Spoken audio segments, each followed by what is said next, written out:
you can have the role of the director of the kindergarten now. Thank you very much, my dear friend Eddie.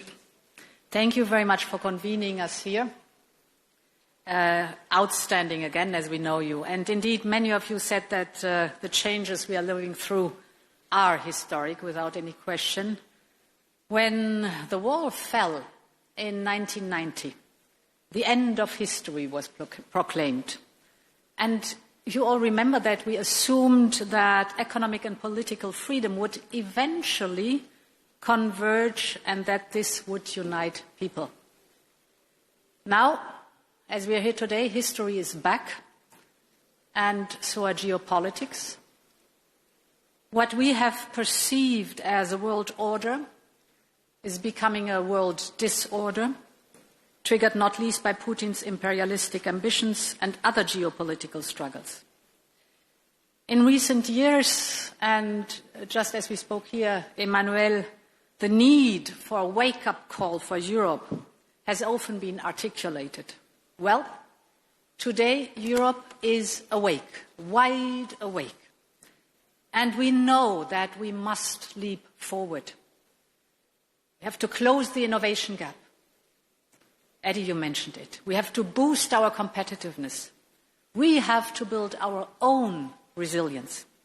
And we have to widen and deepen the network of partnerships that we have around the world.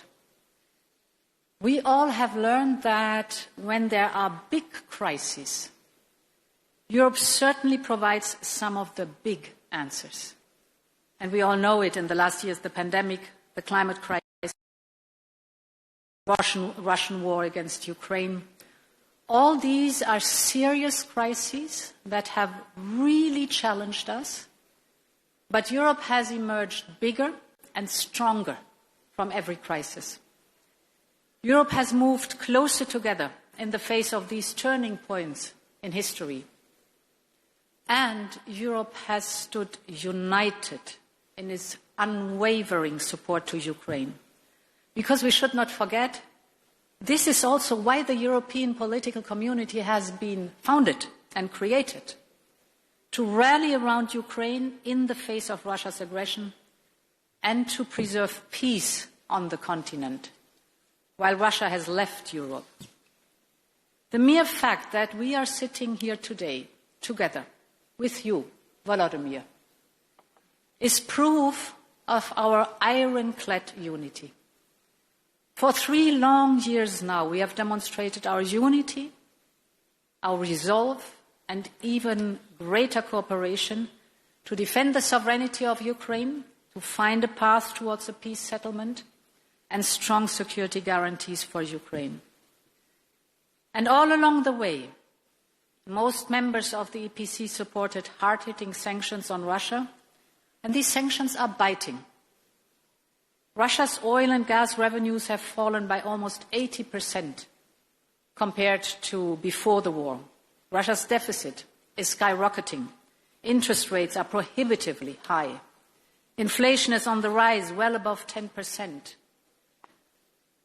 And we are ready to do more to bring Putin to the negotiation table. Many of the speakers mentioned it. This war has to end. You said it, Georgia. You said it, Keir. Volodymyr has described with others the roller coaster of the last days.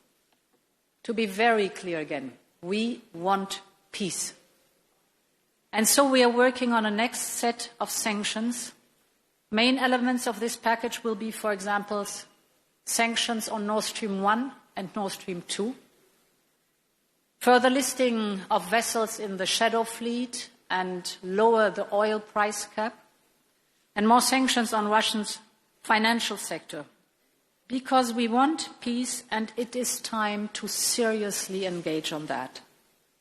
But we are also gathered here in Tirana to build our common future. And it was wonderful to listen to the different speakers. Our future of a Europe that is an era of shared prosperity.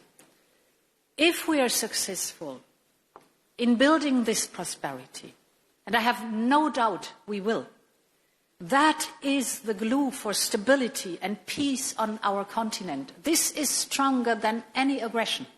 Shared prosperity. To do this, connectivity must be high on our agenda. We are already creating such opportunities through our Ukraine facility and our growth plans for the Western Balkans and Moldova. And soon we will look at the Black Sea with a dedicated EU strategy for the Black Sea and a connectivity agenda linking Europe with Central Asia through our partners of the South Caucasus. This is an amazing vision to work on, to invest in cross-border transport infrastructure, the flow of trade, create digital links, connecting people around the European political community. Our web of partnerships have been developing at light speed during the last 3 years. And this is what is making the EPC more than an idea or a forum.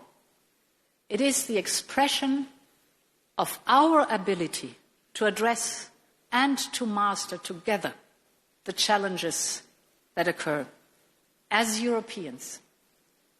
And it is with confidence and with hope and with determination that I can say at the very end, long live Europe. Thank you so much.